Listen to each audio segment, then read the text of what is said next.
Hello friend, कैसे आप? उम्मीद करता हूँ कि आप अच्छे होंगे। तो आज फिर से हम आपके सामने लेकर आए हैं कक्षा 10th का गणित चैप्टर 6, जिसका नाम है त्रिभुज यानी ट्रायंगल।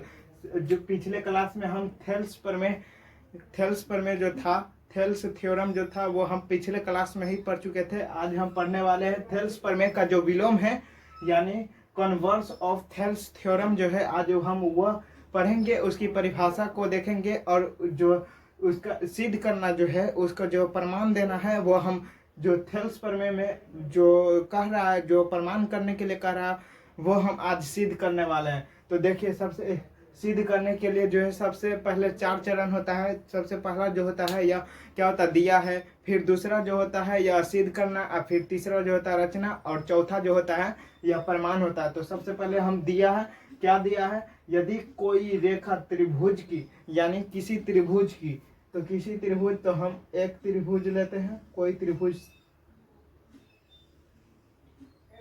इसका नाम ए बी सी दिया, समझे। यदि कोई रेखा त्रिभुज को त्रिभुज की दो भुजाएं, हम मानते हैं 1 और 2, इस भुजाओं को समान अनुपात में विभाजित करते हैं, यानी उसको बराबर अनुपात में क्या करता है, बांटता है।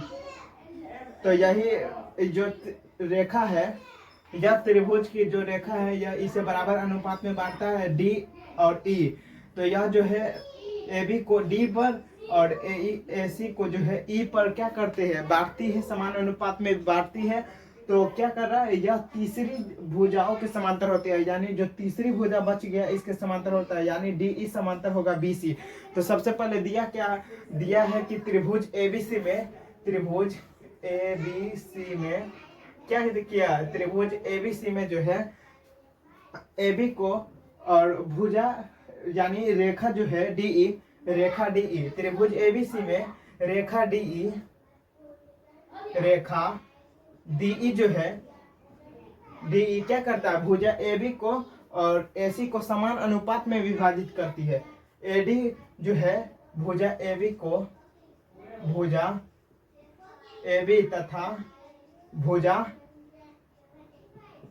एसी को बराबर अनुपात यानी को समान अनुपात में विभाजित करती है। समान अनुपात में क्या करती है, विभाजित करती है।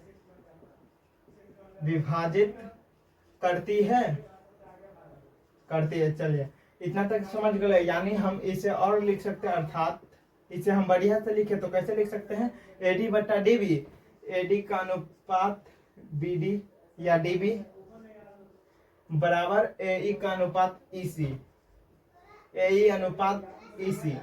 ये हमें क्या हुआ, दिया हुआ है। अब हमें क्या सिद्ध करना है, हमें सिद्ध करना है कि डीई समांतर बीसी। कैसे है डीई समांतर बीसी, हम पिछले जो क्लास में पढ़े थे थेल्स पर में, उसमें हमें यही सिद्ध करना था, और डीई समांतर बीसी हमें दिया हुआ था। और यह विलोम है, थेल्स प्रमेय का विलोम है। थेल्स जो गणितज्ञ था, वह अपने नाम पर जो प्रमेय दिया था, उसका जो विलोम है, उसमें समांतर हमें सिद्ध करना है। तो सिद्ध करना है, क्या सिद्ध करना है, हमें क्या सिद्ध करना है, तो सिद्ध करना है कि यह कैसे समांतर है, यानी जो रेखा है यह तीसरी भुजा के कैसे समांतर है, यानी डीई समांतर बीसी हमें सिद्ध करना है। तो हमें रचना की भी आवश्यकता पड़ेगी, क्योंकि इसमें सिर्फ यही दिया हुआ, तो हमें रचना करना है। अब हम तीसरा जो चरण है यह रचना है। तो रचना में क्या करेंगे, हम बिंदु डी से जब हम रचना करेंगे, तो ऐसे कट के हम रेखा को खींचेंगे, ताकि एग्जामिनर को लगे कि यह रचना किया हुआ है।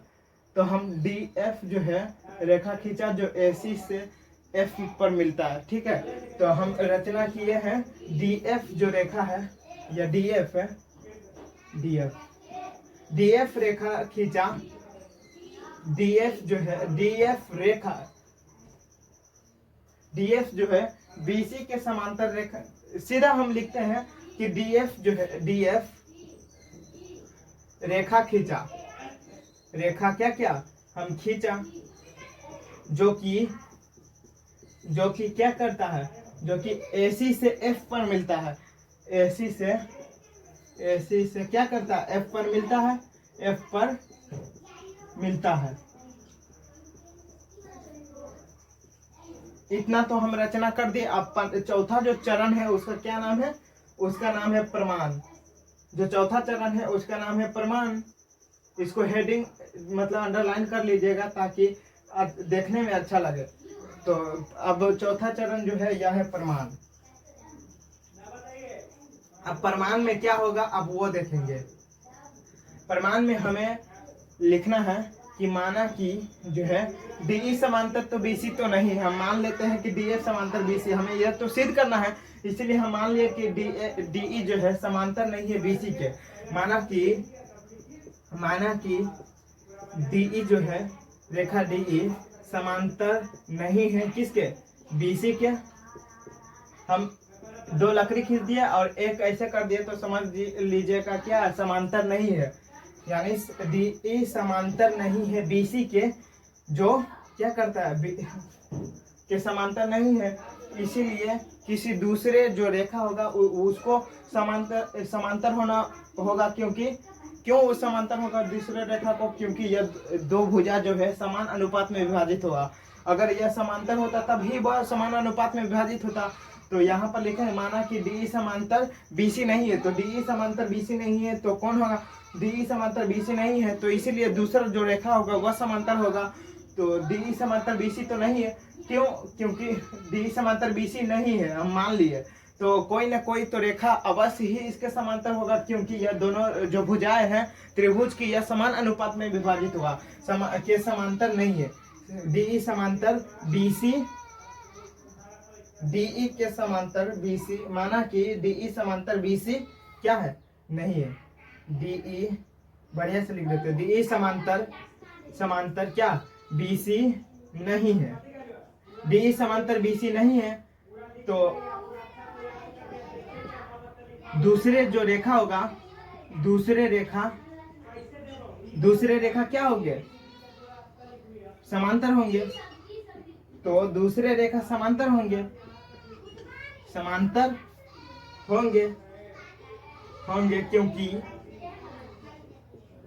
क्योंकि यह जो दो भुजाएं यह समान अनुपात में विभाजित हुआ, क्योंकि त्रिभुज की दो भुजाएं, त्रिभुज की जो दो भुजाएं हैं, दो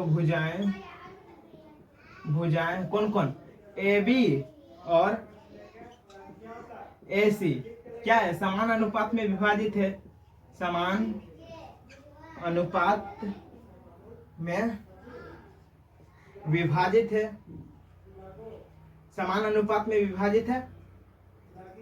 तो अगर क्योंकि समान अनुपात में विभाजित है तो हम कहते हैं कि माना कि वह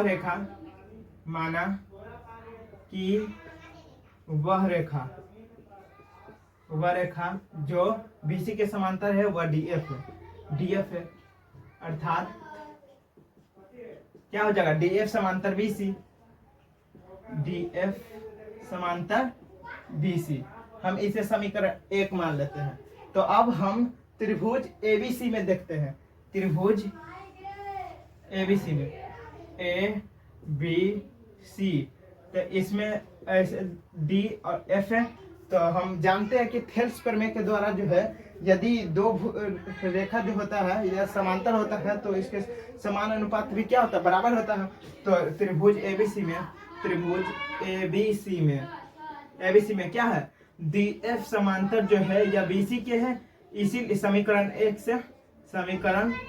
1 से इसीलिए क्या हो जाएगा, थेल्स प्रमेय के द्वारा क्या हो जाएगा, एडी बराबर डीबी बराबर एएफ बट्टा एफ सी, यानी एडी बट्टा डीबी बराबर हो जाएगा एएफ बट्टा एफ सी। कैसे, थेल्स प्रमेय से तो हम इसे समीकरण 2 मान लेते हैं। अब हम समीकरण 1 की बात करें, मतलब दिया हुआ है, इसे हम समीकरण 1 मान लेते हैं, इसे हम समीकरण 2 मान लेते हैं, या हम इसे नहीं भी मानेंगे तब पर भी चलेगा। तो समीकरण 1 हम जो दिया है एडी बराबर डीबी और एई बट्टा ईसी, हम समीकरण 1 मान लिया इसे, और जो थेल्स प्रमेय से हुआ, इसे हम समीकरण 2 मान लिए। तो समीकरण 1 और 2 में हम देखें, समीकरण 1 और 2 में, समीकरण 1 और 2 में क्या है, इसका LHS और इसका LHS, समीकरण 1 का LHS समीकरण 2 का LHS क्या है, बराबर है, इसीलिए क्या होगा, LHS बराबर होगा दोनों का, तो इसका RHS भी बराबर होगा। तो इसका RHS क्या है, AE बट्टा EC, इसका बराबर इसके जो RHS है यह है AF बट्टा FC। इसे हम समीकरण 3 मान लेते हैं। समीकरण 3 क्यों मानेंगे, इसे हम अब दोनों तरफ जो है एक जोड़ेंगे, यानी बराबर के इस पर भी एक जोड़ेंगे और बराबर के उस पर भी एक जोड़ेंगे, समझे। तो AE बट्टा EC प्लस 1 और AF बट्टा FC प्लस 1, हम इस दोनों में जो है दोनों के बराबर में हम क्या करेंगे, एक जोड़ देंगे।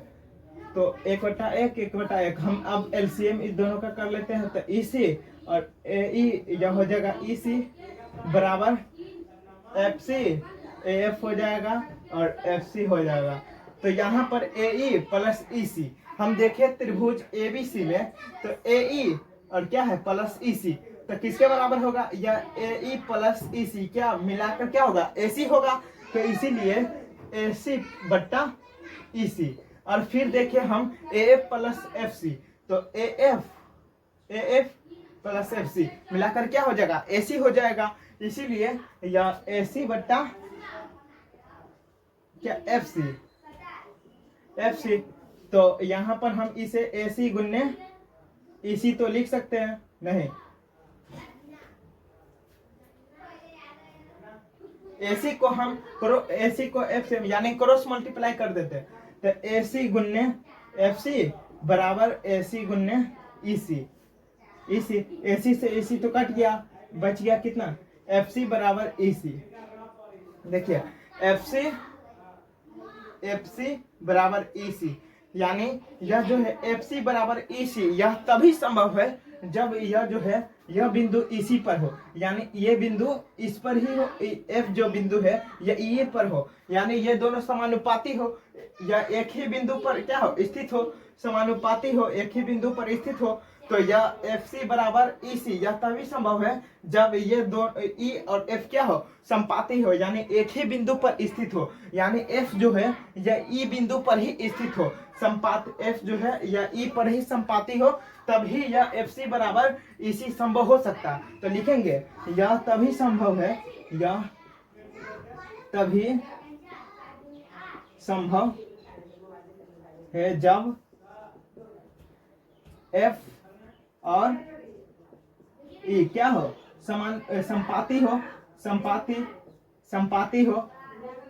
संपाती हो, यानी एक ही बिंदु पर स्थित हो, उसे हम क्या कहेंगे, संपाती हो। तो F और E जो है एक ही बिंदु पर स्थित हो, तो इसे हम क्या कहेंगे, संपाती, यानी F और E क्या हो, संपाती हो, यानी F बराबर E हो और E बराबर F हो, बराबर एक E, मतलब वही है। तो यहाँ हम देखें, चूंकि क्या है यहाँ पर समीकरण, इसे हम एक ही मान लेते हैं और इसे हम 3 मान लेते हैं। तो हम यहाँ पर 3 एक समीकरण 3, तो हम यहाँ चूंकि समीकरण 1 से समीकरण 2 से यहाँ पर तो 1 माने हुए ना, तो इसे समीकरण 2 मानेंगे ना। तो समीकरण 2 से क्या है, DF बराबर, DF समांतर है BC के, तो हम यहाँ पर अगर हम लिखे, इसीलिए D और F और E क्या है, संपाती है, यानी एक ही बिंदु पर स्थित है, तो हम F लिखे या E लिखे बराबर ही है, यानी F को हम E लिख सकते हैं, यानी दोनों एक ही बिंदु पर स्थित है, इसीलिए हम F को E लिख सकते हैं। इसीलिए DE समांतर हो जाएगा किसके, BC। तो ये क्या यही सिद्ध करना था, देखिए DE समांतर BC यही तो सिद्ध करना था, तो गया प्रूव, यानी ये थेल्स प्रमेय का विलोम ही करता है क्या, किसी त्रिभुज में जो है दो भुजाओं को यदि कोई रेखा प्रति समान अनुपात में विभाजित करती है, तो वह जो रेखा होती है वह तीसरी भुजा के क्या होते हैं, समांतर होती है। तो यह तीसरी भुजा के समांतर है, हम प्रूफ जो है हम तो कर दिए। तो थेल्स प्रमेय का विलोम, कन्वर्स ऑफ थेल्स जो थ्योरम है, ये आपको समझ में आ गया। इससे पहले जो हम थेल्स प्रमेय जो बताए थे उसी के विलोम है, यानी उसके ठीक ऑपोजिट है, वही है थेल्स प्रमेय का विलोम।